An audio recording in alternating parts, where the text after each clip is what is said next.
10/9/2001. 10/9/2001. சென்னையில் பிறந்தது. மாலை 7:54. பிறந்த நேரம் சார்? 7:54 சாயங்காலம். 7:54 PM. சென்னையா சார் பிறந்த இடம்?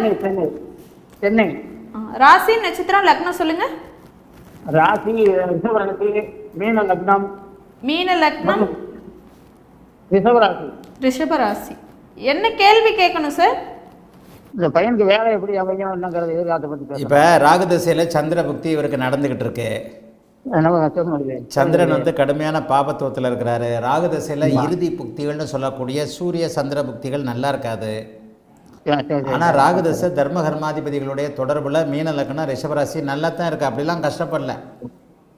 அப்படிலாம் சாப்பாட்டு கஷ்டம் அந்த கஷ்டம் இந்த கஷ்டம்லாம் இருக்காது. ஆமாம் நல்லாவே இருக்கு. சென்னையிலலாம் இருக்க மாட்டாரு. தூர இடங்கள்ல தான் வேலை. சென்னை செல்லூர்ல எம்பிஏ முடிச்சுட்டேன். இப்போ வேலைக்காக பார்த்துட்டா வேலை சரியான வர முடியாது. ஜெய் கொஞ்சம் ஆடியோ கரெக்டாக வைங்க. ஆடியோ கொஞ்சம் ஜாஸ்தி வைங்க. சென்னையில் பிறந்தவர் இப்போ எங்கே இருக்கிறாரு? இருப்பு மதுரை. ஆமாம் சென்னையை தாண்டி ஒரு 500 கிலோமீட்டர் தள்ளி தானே வந்துட்டார். வெளி மாநிலம் வெளிநாடுன்னு போவார். தூர இடங்கள்ல தான் வேலை கிடைக்கும். அதற்கான ஆர்வமும் உள்ளவர். இப்போ ராகுதசை நடக்குது. சந்திரபக்தி முடிஞ்சு செவ்வாய் பக்தி ஆக இந்த அமைப்பில் இன்னும் ஒரு வருஷம் 1.5 வருஷம் ராகுதசை முழுக்க இப்படி தான் இருக்கும். ஆனால் அதுக்காக கஷ்டப்படுறாருன்னு அர்த்தம் இல்லை. ஜாதகம் நல்ல ஜாதகம் தான். ராகுதசையும் குருதசையும் யோகமான தசைகள். என்ன கேட்கணும்? பையன் வேலை எப்போ கிடைக்கும் அவனுக்கு? அடுத்து அவனுக்கு அந்த புனர்பு தோஷம் இருக்கு. அந்த புனர்பு தோஷம் ஒன்று, கேந்திராதிபதி தோஷம். ஏன்னா அந்த புனர்பு தோஷம் இந்த மாதிரி தோஷம் யோகம்லாம் பார்த்தீங்கன்னா உங்களுக்கு ஜாதக பலனே வராதுங்க. புனர்பு தோஷம் எந்த பெருசாக செஞ்சிடும்? சந்திரன் தான் இங்கே உச்சமாக தானே இருக்கிறாரு. புனர்பு தோஷம் எப்போ நடக்கும்? புனர்பு தோஷம்னா என்ன? சந்திரனை சனி பாதிக்கிறது. சந்திரன் வளர்பிறையாக இருந்தால் சனி சுபத்துவத்தை அடைவது. எந்த ஒரு அன்பு மாணவர்களுக்கும் அன்பு ஃபாலோவர்களுக்கும் நான் சொல்லி கொடுக்கறது, யோகங்களையும் தோஷங்களையும் பார்த்தீங்கன்னா பலனே சொல்ல வராதுங்க. சரி, புனர்பு தோஷம் என்ன பண்ணும்? சந்திர தசையில் வேலை செய்யும். சந்திரன் 1 வயசுலேயே முடிஞ்சு போச்சு. இந்த அம்மா நல்லா தானே இருக்கு. அம்மா நல்லா தானே இருக்கு. என்ன காரணம்? 4ஆம் இடத்துல குரு இருக்கிறார். 4ஆம் அதிபதி உச்சமாக இருக்கிறார். 4ஆம் அதிபதி நல்லா இருக்கிறாரு. 4ஆம் இடத்துல உச்சனாக இருக்கிறார். அம்மாவுக்கு எப்போ பிரச்சனை வரும்? சனி தசையில் பிரச்சனை வரும். சனி தசை வரும்போது அம்மாவுக்கு 80 வயசாக இருக்குமே. எல்லா 80 வயசுலையும் 80 வயசு ஆகும்போது எல்லா அம்மாவுக்கும் பிரச்சனை தானே வரும். இந்த யோகம் தோஷம்லாம் பார்த்துக்கிட்டு இருந்தீங்கன்னா பலனே வராது. ஜாதகத்தை தனித்தனியாக ஒரு தனித்துவ அமைப்போடு. சரி, இன்னைக்கு பிறந்திருக்கிற எல்லாருக்கும் புனர்பு தோஷம் இருக்கும்ல? ஒருத்தருக்கு மட்டும்தான் இருக்குமா? இன்னைக்கு மட்டும் 20,000 குழந்தை இந்தியாவில் மட்டும் பிறந்திருக்கும். எல்லா குழந்தைகளுக்கும் புனர்பு தோஷம் இருக்கும்ல? அப்போ புனர்பு தோஷம் எல்லாருக்குமே வேலை செய்யுமா? என்ன வேலை செய்யும்? என்ன செய்யும்? தாயாரை பாதிச்சிருச்சா? இல்லை நல்லா தானே இருக்கிறாங்கம்மா.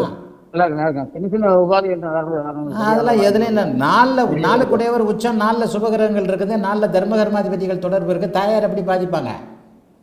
பெரிய பாதிப்புலாம் ஒன்றும் கிடையாது. பாதிப்பே இருக்காது. என்ன பெரிய பாதிப்புலாம் இல்லை. எல்லாருக்குமே தலைவலி மண்டையடி வரத்தானே செய்யும். நல்லா இருப்பாங்க அம்மா.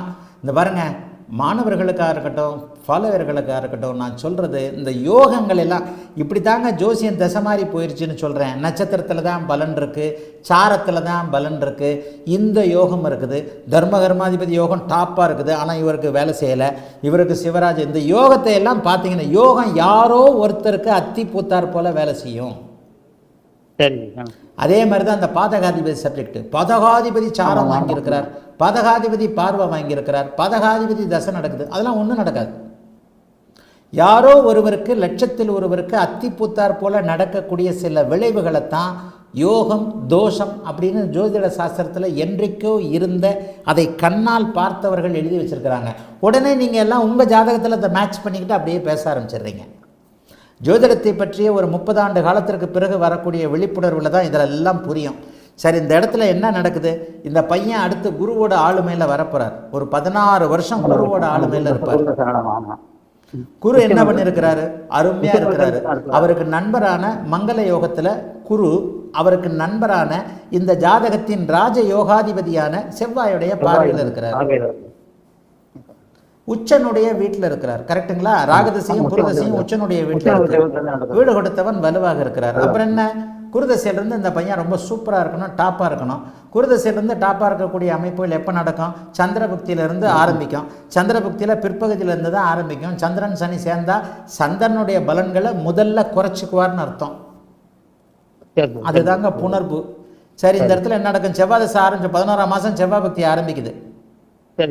11ஆம் மாதம் செவ்வாய் பக்தி ஆரம்பிக்குதுன்னா அதுக்கு 2 மாதம் 3 மாதத்துக்கு முன்னாடியே நல்ல பலன்கள் நடக்க ஆரம்பிக்கணும். அப்போ ஆகஸ்ட் செப்டம்பர்லேருந்தே அந்த பையன் நினைச்சது நடக்கும். இந்த பையன் ஜாதகம் நல்ல யோக ஜாதகங்க. ராகதசை செவ்வாய் பக்தியிலேருந்து தூர இடங்களுக்கு நகர்வார். மதுரையில் கூட இருக்க மாட்டார். வெளிமாநிலம் வெளிநாடு போன்ற இடங்களுக்கு தூர இடங்களுக்கு நகர்ந்து அதன் மூலமாக நல்ல அமைப்புகள் நடக்கக்கூடிய அமைப்பு. குருதசை வந்து அருமையாக ஒரு நல்ல குழந்தையை கொடுக்கும். குழந்தைய கொடுக்கறதுக்கு முன்னாடி கல்யாணத்தை கொடுக்கணும்ல. குருதசை சகலத்தையும் கொடுக்கும். 4ஆம் இடத்துல இருக்கனால வீட்டை கொடுக்கும். 4ஆம் இடத்தின் வாகனத்தை கொடுக்கும். குழந்தை காரகமாகிய புத்திர காரகமாகிய இதை கொடுக்கும், குழந்தையை கொடுக்கும். அதுக்கு முன்னாடி காசு பணத்தை கொடுக்கும். காசு பணம் இருந்தால் தானே சொந்த வாழ்க்கை நல்லா இருக்கும். ஆகவே பொதுவாக தயவுசெய்து மாணவர்கள் ஃபாலோயர்கள் அந்த தோஷம் இந்த தோஷம் 7ல் செவ்வாய் தோஷம் அப்படி இப்படிலாம் நினச்சிங்கன்னா பலன் வராதுங்க. நடக்கின்ற தசாபுக்தி அடுக்குகளின் அடிப்படையில் இப்போது எந்த கிரகத்தின் ஆளுமையில் இவர் இருக்கிறார்? ரூலிங் பார்ட்டி யாரு? இன்னைக்கு வரைக்கும் திமுக தான் நம்மளை ஆட்சி பண்ணிக்கிட்டு இருக்கு. திமுக பண்ற தப்போ திமுக பண்ற நல்லதோ இந்த 5 வருஷம் நம்ம தலையில வரும். அடுத்த எலெக்ஷன் 1 மாசம் கழிச்சு வரப்போகுது. அதுக்கடுத்து ஒரு 5 வருஷம் கழிச்சு எந்த கட்சி ஆளுகிறதோ அந்த கட்சி எடுக்கக்கூடிய முடிவுகள் சரியோ தவறோ நம்ம தலையில விழும். இப்படித்தாங்க ஜோசியம். நீங்க என்ன நடந்தாலும் தசாநாதன் உங்களை இயக்குகிறார். அவர் நல்லவரா கெட்டவரா, அவருடைய வீடு என்ன, அதை வச்சு தான் நடக்கும். புணர்வு தோஷமெல்லாம் எப்போ நடக்கும்? சனி தசையில் நடக்கும். சனி தசை வர்றதுக்கு இன்னும் ஒரு 20 வருஷம் இருக்கு. அப்போ கூட சனி தசை சந்திரபுக்தியில் அம்மாவை பாதிக்கும். புரியுதுங்களா? சனி தசை சந்திரபுக்தி வரும்போது இந்த பையனுக்கு என்ன நடக்கும்? எப்போ என்ன வயசாகுது? சனி தசை சந்திரபுக்தியில் வந்து 2055 56ங்க. 58 வயசு 57 வயசு இருக்கும். அந்த 50 55 வயசுல இந்த பையனுக்கு வரும்போது இவங்க அம்மாவுக்கு 78 வயசு 80 வயசா இருக்கும். சரிங்களா? இப்போ புணர்வு தோஷத்துல இன்னொரு முக்கியமான பாயிண்ட் என்ன தெரியுமா? இவனுடைய அம்மாவுக்கு தீர்க்காயுஸ். இப்ப புரியுதா? இந்த புணர்வு தோஷத்தை எப்படி கொண்டு வந்து கனெக்ட் பண்ணி ப்ரெடிக்ஷன் பார்க்கறதுன்ட்டு சும்மா மேலாப்ல ஒரு நிமிஷம் குறுக்க பேசாதீங்க. சும்மா மேலாப்பில் ஜாதகத்தில் அந்த தோஷம் இருக்குது, இந்த தோஷம் இருக்குது, அந்த யோகம் இருக்குது, இந்த யோகம் இருக்குது. தர்ம கர்மாதிபதி யோகமே எப்போ வேலை செய்யும்? குரு திசையில் தான் வேலை செய்யும். தர்ம கர்மாதிபதி யோகம்ன்றது என்ன? 9 10 கூடியவர்கள் ஒருவருக்கு பார்த்து கொள்வது. அது கூட ராகு திசையில் வேலை செய்யாது. ராகு குருவோட இணைஞ்சிருந்தாலும் கூட முழுமையான பலன்களை அவர் தரமாட்டார். தர்ம கர்மாதிபதி யோக அமைப்புகள் வந்து அந்த சம்பந்தப்பட்ட தசைகளில் வேலை செய்யும். ஆக புணர்வு தோஷம் என்பது இந்த ஜாதகத்தின் அடிப்படையில் 2050 இன்னும் ஒரு 30 வருஷம் கழிச்சு வரப்போகுது. இப்போ இந்த பையனுடைய அம்மாவுக்கு எப்படி இருந்தாலும் ஒரு 45 48 வயசு இருக்குமா? 50 வயசு ஆயிடுச்சு. அப்போ இன்னும் வந்து 30 வருஷத்துக்கு இந்த அம்மா இருக்குன்றது தெளிவாகுதா? எப்படிங்க நீ சொல்கிறீங்க? இடையில ஏதாவது நடந்துருச்சுன்னா என்ன ஆகிறது? எப்படி நடக்கும்? ஜோதிடம் விதிகளின் அடிப்படையிலானது. 4ஆம் இடத்துல குரு உட்காந்து 4ஆம் அதிபதி உச்சனாகி சந்திரனே அர்த்த சந்திரனாக அட்டமி நவமி திதியில் உச்சமாகி உட்கார்ந்த இந்த ஜாதகத்துக்கு அவங்க அம்மா 70 வயசு தாண்டி இருக்கணும். புரியுதுங்களா? ஒரு தோஷத்தை எப்படி அளவிடுவது, ஒரு தோஷத்தை எப்படி கணக்கிடுவது? தோஷம் இருந்தா மட்டும் அப்படியே நடந்துராது. அது எப்ப செயல்படும், எந்த தசையில செயல்படும், எந்த புக்தியில செயல்படும், எப்போது அது நடக்கும்? நடக்கவே நடக்காத நிறைய இருக்கு. 7ல் ராகு இருக்கும், ராகு திசையே வராது, ராகு தோஷம்னு சொல்லாதேன்னு அடிக்கடி பேசுறேன்னா சன் டிவியில் கூட இதுதான் பேசுறேன். ஆக இந்த பையன் உண்மையிலே நல்லா இருப்பார். தர்மகர்மாதிபதி யோகம் முழுமையாக ஏற்கனவே ராகு திசையிலையும் தர்மகர்மாதிபதி யோகம் செயல்படும். ஆனால் ராகு திசையில் தர்மகர்மாதிபதி செயல்படணும்னா ராகு வந்து சிறு வயதில் வரக்கூடாது. ஜோசியம் அப்படியே தலையை பிச்சுக்கும். விதிவிலக்கு. எத்தனை வயசுல வந்திருக்கு? 8 வயசுல ராகுதசை வந்திருக்கு. 8 வயசுல ராகுதசை வர்றவன் ஒருத்தனுக்கு தர்ம கர்மாதிபதி யோகம்னா என்ன? நல்லா சம்பாரிச்சு தர்மம் பண்றது. 8 வயசுல வர்றவனுக்கு எப்படி நல்லா சம்பாதிக்கிற அமைப்பு வரும்?